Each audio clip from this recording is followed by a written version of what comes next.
बेदार करो, अपने मदरसे में ही इंग्लिश टीचर लाके रखो, अपने मदरसे में ही तालीम और तरबियत का इंतजाम करो। अगर 20,000 वहां दिया है तो 10,000 मदरसे को दो, ताकि अच्छे टीचर लाए जा सके, अच्छे मुदर्रिस लाए जा सके। तुम्हारे बच्चे जब यहाँ बैठेंगे तो कुरान भी पढ़ेंगे, दुनिया की तालीम भी हासिल करेंगे। वो लोगों, इनका अकीदा भी सलामत रहेगा, इनका ईमान भी सलामत रहेगा और एक अच्छा इंसान बनकर तुम्हारे हवाले कर दिए जाएंगे।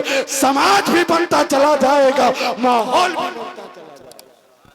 सुभान अल्लाह, सुभान अल्लाह। मोहतरम हज़रात, सऊदी अरबिया से मुफ्ती साहब के लिए 500 रुपये का इनाम दिया गया है। जनाब मोहम्मद अफजल साहब ने भेजा है। अल्लाह तबारक व तआला की बारगाह में दुआ है उनकी नजराना कबूल फरमाए।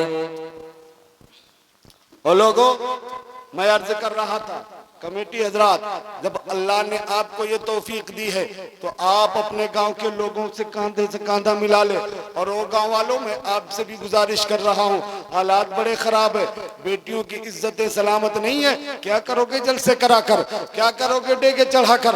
तुम्हारी हमारी बेटियां दूसरों के कॉलेज स्कूलों के मोहताज है। लोग कह रहे हैं कि पढ़ना है तो निकाब उतार कर आना पड़ेगा। बता, जो बेटी अपने गाँव में बगैर निकाब के नहीं चलती, वो दूसरों के सामने निकाब खोल कर कैसे चलेगी?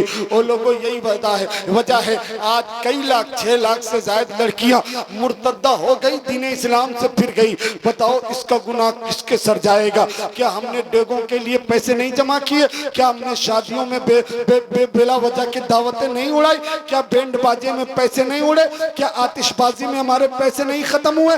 क्या हमने इतने सारे पैसे सर्फ कर दिए अपनी अना के लिए, अपने दिखावे के लिए, ये बताने के लिए कि हमारी बारात इतनी अच्छी थी, इतने पटाखे फूटे थे, इतनी गाड़ियां गई थी? कौम की बेटियों की इज्जतें लुट रही है और तुम्हें अपनी गाड़ियों की फिक्र है, तुम्हें अपनी शान की फिक्र है। सुनो सुनो मुस्तफा के दीवानों, सुनो, मेरे आका ने अरब की सरजमीन पे जिंदा दरगोर होने वाली बच्चियों को बचाया था और हिंदुस्तान के सरजमीन पे चिताओं पे जलने वाली औरतों को बचाया था। ये अपने मिलाद के सदक़े में इन तमाम बच्चियों को जिंदगी मिली है, तो इनकी इज्जतों की हिफाजत अब तुम कर लो। तुम्हारे भी जिम्मे कुछ काम लगाए गए हैं, कम करो अपने खर्च को, रोक लो अपने खर्च को, अपनी बच्चियों के लिए स्कूल का इंतजाम करो।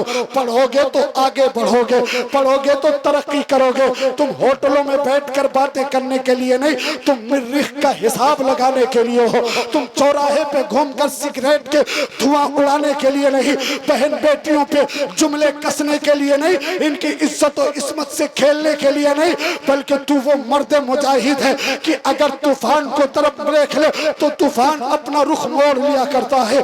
तू अगर हवाओं की तरफ देख ले तो हवा अपना रुख मोड़ लिया करती है।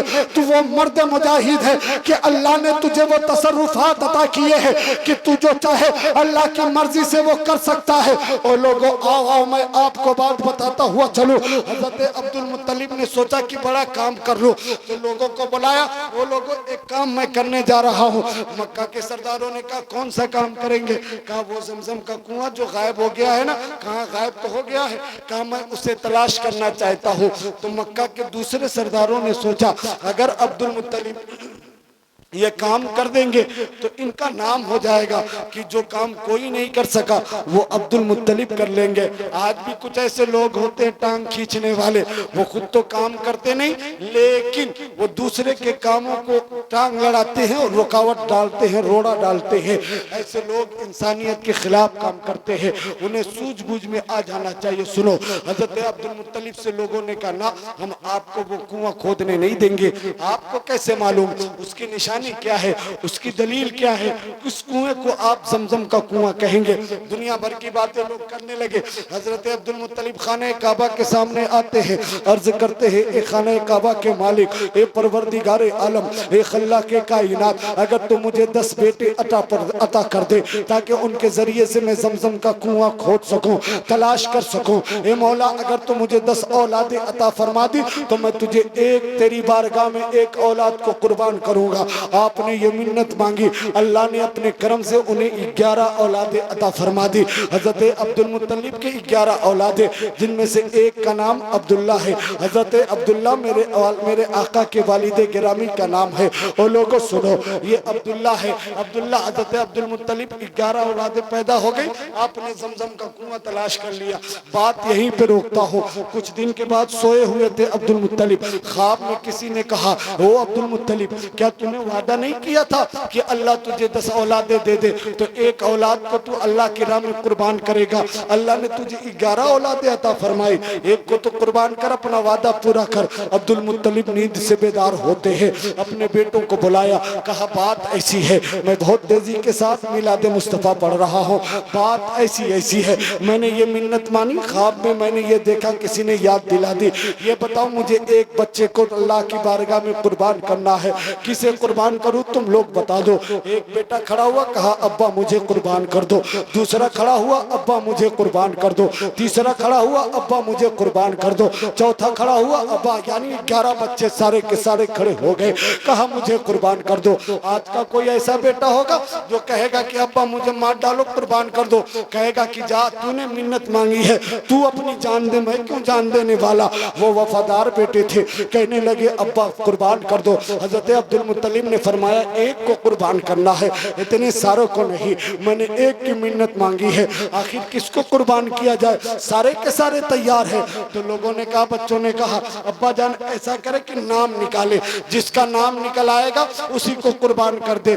जब एक मर्तबा कुरान अंदाजी में नाम निकाला गया तो हजरत अब्दुल्ला का नाम आ गया। भाइयों ने कहा अब्बा ऐसा न करे, अब्दुल्ला बड़े प्यारे हैं, इनके चेहरे को देखिए, इनके चेहरे पे नूरानियत को देखे, इनके चेहरे के नूर को देखे, ये बड़े अच्छे हैं, पूरा मक्का इनसे प्यार करता है, ये बातें करते हैं तो इनके लबों से फूल झड़ते हैं, इनके देखकर लोग अपने गमों को भूल जाया करते हैं। जो परेशानियों में होते हैं वो अब्दुल्ला के पास आते हैं, उनकी परेशानियां खत्म हो जाती है।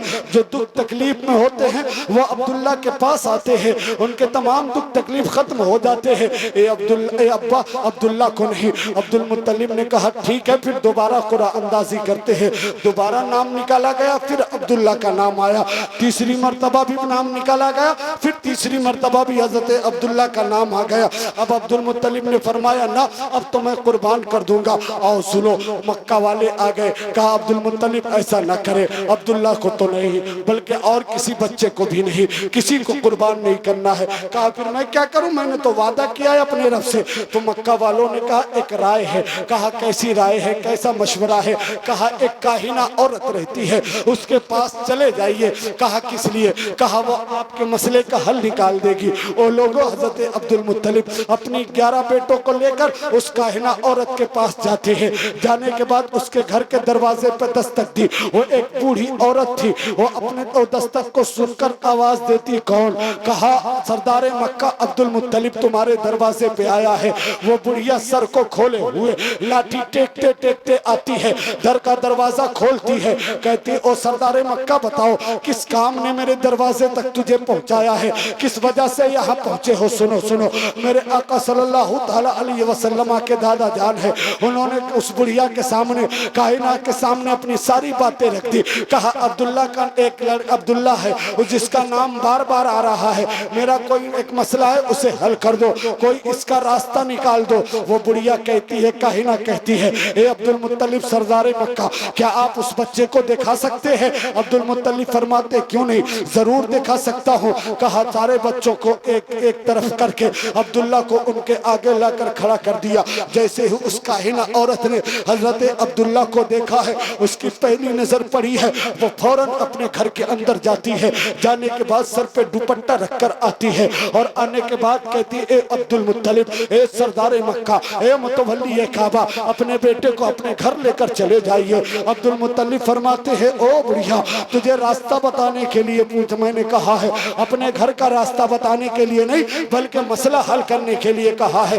कहा हाँ आप चले जाइए। कहा किस लिए मुझे घर भेज रही हो? कहा मेरे मसले का कोई हल नहीं। कहा हाँ आपके मसले का कोई हल नहीं। कहा फिर मैं क्या करूं? कहा अब्दुल्ला को कुर्बान कर दो। तो वो बुढ़िया जब इतना सुनी है तो तेज आवाज में कहती है, ओ अब्दुल मुत्तलिब। अब्दुल मुत्तलिब ने फरमाया जरा अपने जुमले नीचे नीचे कर। कहा हाँ ये जुमले ऊंचे होंगे। कहा किस लिए? कहा बात ही ऐसी है। कहा कैसी बात? कहा आप अब्दुल्ला को लेकर घर चले जाइए। कहा किस लिए? मैं इन्हें कुर्बान करूंगा। अब्दुल मुत्तलिब से वो काहिना औरत, वो बुढ़िया औरत कहती है, ए अब्दुल मुत्तलिब सुन लीजिए, दुनिया में कोई ऐसी तलवार नहीं बनी है जो अब्दुल्ला की गर्दन को काट सके। कहा कैसी बातें कर रही हो?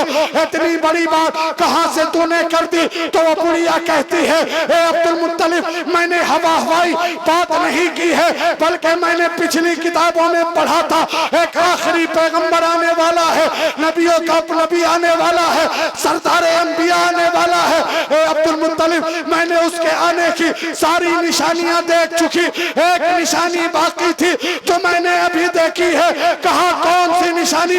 कहा जो नबी आने वाला है उसी नबी का नूर अब्दुल्ला की पेशानी में चमक रहा है। दुनिया की कोई ताकत अब्दुल्ला को मिटा सकती नहीं। नूर हक शम्ए इलाही को बुझा सकता है कौन? जिसका हामी हो खुदा उसको मिटा सकता है कौन? नारे तकबीर, नारे रिसालत, जश्न ईद मिलादुन नबी, अंजुमन आशिकाने रज़ा, मदरसा अरबिया अनवारुल उलूम, नारे तकबीर, नारे रिसालत। वो नूर अब्दुल्ला के पेशानी में हजरत आदम से चलते चलते हजरत अब्दुल्ला तक पहुंचा। बात मुख्तसर कर रहा हूं।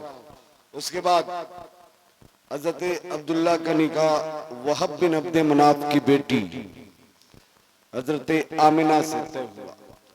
वो हुआ यूं कि एक मर्तबा यहूदियों ने हजरत अब्दुल्ला को घेर लिया, ये सुनकर कि अब नबूवत बनी इसराइल से निकल जाए, है ना? समझ रहे हैं ना? ये आज के दुश्मन नहीं है, ये बहुत पहले के। ये बनु हाशिम में नबूवत चली जाएगी तो हमारी शान कम हो जाएगी। तो उन्होंने कहा ऐसा करते हैं कि अब्दुल्ला का खात्मा करते हैं। तो एक दिन जंगल में 70 लोगों ने, यहूदियों ने हजरत अब्दुल्ला का घेराव किया। अब वहब बिन अब्द मनाफ दूर से देख रहे थे, सोचा कि लाओ अब्दुल्ला की मदद करूं। वो कहते हैं कि मैंने मदद करने की कोशिश की, सोचा कि आवाज लगाऊं तो मुझे लगा कि कोई मेरा गला दबा रहा है, मेरी आवाज दब गई। मैंने सोचा पत्थर उठा के मारूं, तो कहते हैं कि मैंने पत्थर उठाना चाहा तो पत्थर जमीन से चिपक गया। फिर कहते मैंने सोचा कि दौड़ लगाकर अब्दुल्ला को बचाऊं, कहते कि दौड़ने की कोशिश की लेकिन दौड़ नहीं सका। इतने में क्या देखता हूं, आसमान से नूरी जमात आती है और आने के बाद एक ही लम्हे में 70 लोगों को मौत के घाट उतार दिया। अब्दुल्ला खड़े खड़े मुस्कुरा रहे थे। वहाब बिन अब्द मनाफ ने देखा कि अब्दुल्ला इतने बाबरकत है कि इनकी मदद आसमानों से आती है। जब कोई बाप किसी जवान में खूबियां देखता है ना तो उसके दिल मचलने लगते हैं कि ये ऐसा होता कि मेरी बेटी का रिश्ता इस जवान से हो जाता। हाँ, आज भी लोग रिश्ते तलाश करते हैं। बहरहाल वहाब बिन अब्द मनाफ आते हैं अब्दुल मुत्तलिब की बारगाह में, अर्ज करते हैं मैं एक चीज मांगने आया हूँ। अब्दुल मुत्तलिब ने इरशाद फरमाया, ओ वहाब बिन अब्द मनाफ, दरवाजे पे क्यों खड़े हो? आओ घर के अंदर आ जाओ। हम अपने साइल को दरवाजे पे नहीं बल्कि अपने सीने से लगा कर दिया करते हैं। हजरत अब्दुल मुत्तलिब के पास वहाब बिन अब्द मनाफ आए, कहे कि मैं एक रिश्ता लेकर आया हूँ। कहा किसका? कहा अपनी बेटी का। कहा किसके लिए? कहा आपके बेटे अब्दुल्ला के लिए। कहा क्या नाम है तेरे बेटी का? तेरी बेटी का। कहा आमिना। तो आपने मानी में गौर किया, आमिना अमन से है, सुकून से, चैन से, मतलब इत्मीनान देने वाली, सुकून देने वाली, चैन देने वाली।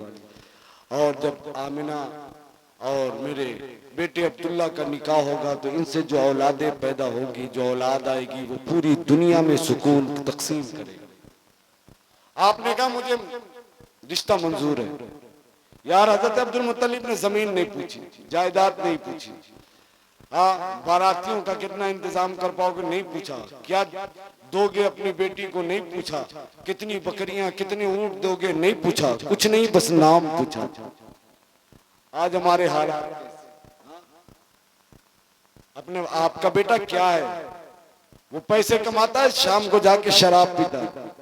उसी शराबी औलाद के लिए किसी गरीब का आप मजाक उड़ा रहे हैं।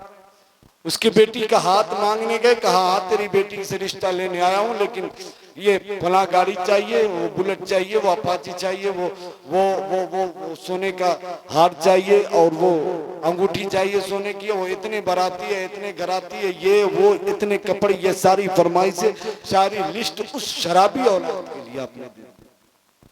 ये हालात चल रहे, ये मामलात चल रहे हैं। मेरे आका के दादा जान को देखो, हाँ सिर्फ नाम पूछा था, हालात से वाकिफ थे। लोगों ने कहा था अब वहां बिन अब्दे मनाफ किसके घर रिश्ता लेकर जा रहे हो, जरा अपनी हालात को देख।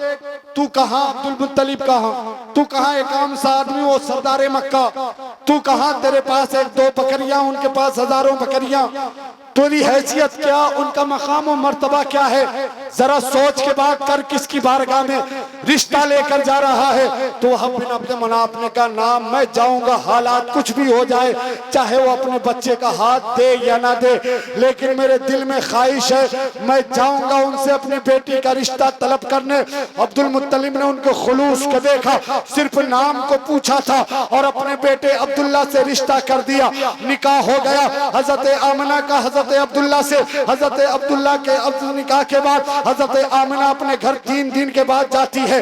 हाँ, आमिना के शिकम में नबी का नूर आ गया है। 3 दिन के बाद घर जाती है, अपने बाप के गले से लिपट कर रोने लगती है। बाप का दिल धड़कने लगता है, बेटी क्या हुआ, क्या अब्दुल्ला सताने लगे, क्या अब्दुल मुत्तलिब के घर में तकलीफ हो रही है, क्या अब्दुल्ला तुम्हें शौहर पसंद नहीं आए।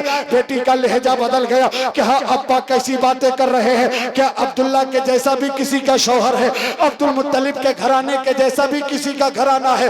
वो लोगों जब ससुराल से बेटी जाती है ना, जब बाप को पकड़ के रोती है तो बाप को फौरन ख्याल आता है कि जिस बेटी को मैंने लाड से प्यारा पाला है, जिस बेटी पे मैंने मोहब्बतें निछावर की है, जिसके लिए मैंने रात रात रिक्शे चलाए, जिसके लिए मैंने ठेले चलाए, जिसके लिए रातों को जाग जाग कर स्टेशनों पे लोगों के सामान कुली के तौर पर ढोता रहा, जिसके लिए मैंने दूसरे के दरवाजे पे चौकीदारी की, जिस बेटी के लिए मैंने रातों को दिन को गर्मियों में तप तप कर अपने पाँव में छाले ले लेकर, जिसके लिए मैंने जहेज की तैयारियों के लिए चंद पैसे इकट्ठे किए, अपनी जान की फिक्र किए, अपने पसीने की फिक्र किए, भूख की फिक्र किए, प्यास की फिक्र किए, लेकिन उस बेटी की इज्जत उसकी ससुराल में नहीं रही। वो लोगों जब बाप के घर में बेटी रोती है तो बाप का दिल फट जाता है, उसकी गुर्बत रोने लगती है, उसकी गुर्बत बारगाहे इलाही में चीखने लगती है। खबरदार खबरदार,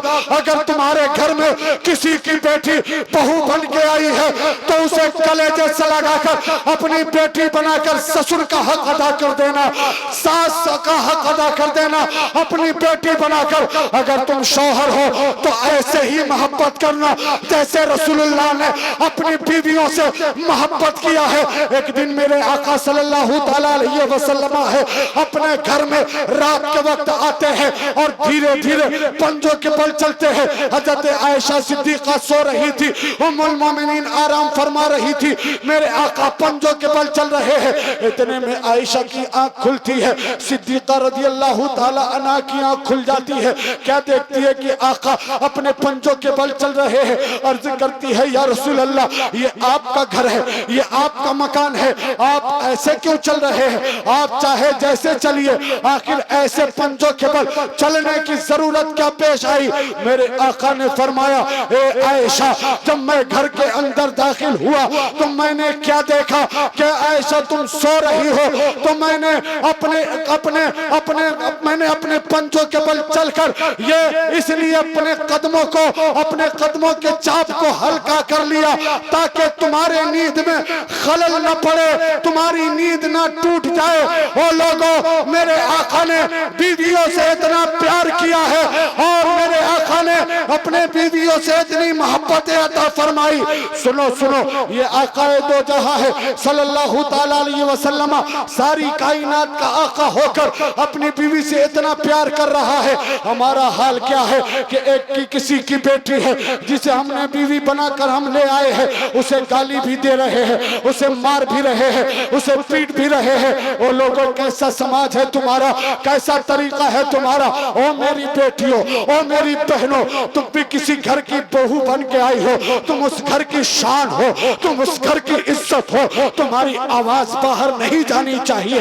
तुम अपने माँ को छोड़ कर आई हो तो ये सोचो कि अल्लाह का लाख शुक्र है, उसने एक माँ अता फरमा दी, एक बाप और अता फरमा दिया। उस घर में रहो, शौहर की खिदमत किया करो। अगर तुम्हारी जरूरतें पूरी ना हो ना तो सब्र किया करो, रब की बारगाह में दुआ किया करो, मौला जिस शौहर ने मेरी जरूरतें पूरी न की है, ए अल्लाह मेरे शौहर के रिस्क में इतनी बरकतें अता फरमा दे ताकि मेरी शौहर मेरी खुशियों को पूरा कर दे, मेरी जरूरतों को पूरा कर दे। वो लोगों, हालात ऐसे होने चाहिए। मुस्तफा के दीवानों, मुस्तफा के चाहने वालों, अकीदा के साथ साथ अमल भी दुरुस्त होना चाहिए। हुकूकुल्लाह के साथ साथ हुकूकुल इबाद की भी हिफाजत होनी चाहिए। हम बड़े गुनाहों में मुब्तला है, हम बड़े खताओं में मुब्तला है, हमारी बेटियां महफूज नहीं। हम अब तो रिश्ते करने में हमें डर लगता है कि अब किसके घर में किया जाए। वो शराबी जमाते हैं, जुआरी जमाते हैं, इनकी जमातें तादाद बड़ी है लेकिन अच्छों की तादाद कम है, अच्छों की तादाद में किल्लत है और बुरों की तादाद में कसरत है। क्यों नहीं आप अपने बच्चों को अच्छा बना रहे हैं ताकि कौम की बेटियां अच्छे घर में जाए, अच्छे के साथ अच्छाई के साथ उसकी जिंदगी बसर हो सके। और अपनी बेटियों को क्यों नहीं अच्छा बना रहे हैं ताकि सब्र और शुक्र के साथ वो जिंदगी गुजार सके। ओ लोगों, आओ आओ आओ, मैं आप अपनी बात को आगे बढ़ाता हूँ और बस आखिरी मोड़ पे पहुंचा हूँ। वो आमिना है, कहती है अब्बा जान अब अजब हाल है, जब से मेरी शादी हुई ना हालात बदल गए। कहा क्या हुआ? कहा मेरी शादी से पहले हालात ऐसे नहीं थे लेकिन जब शादी हो गई ना अब हालात बदल गए, अब अजीबो गरीब मामलात हो रहे। कहा कैसे?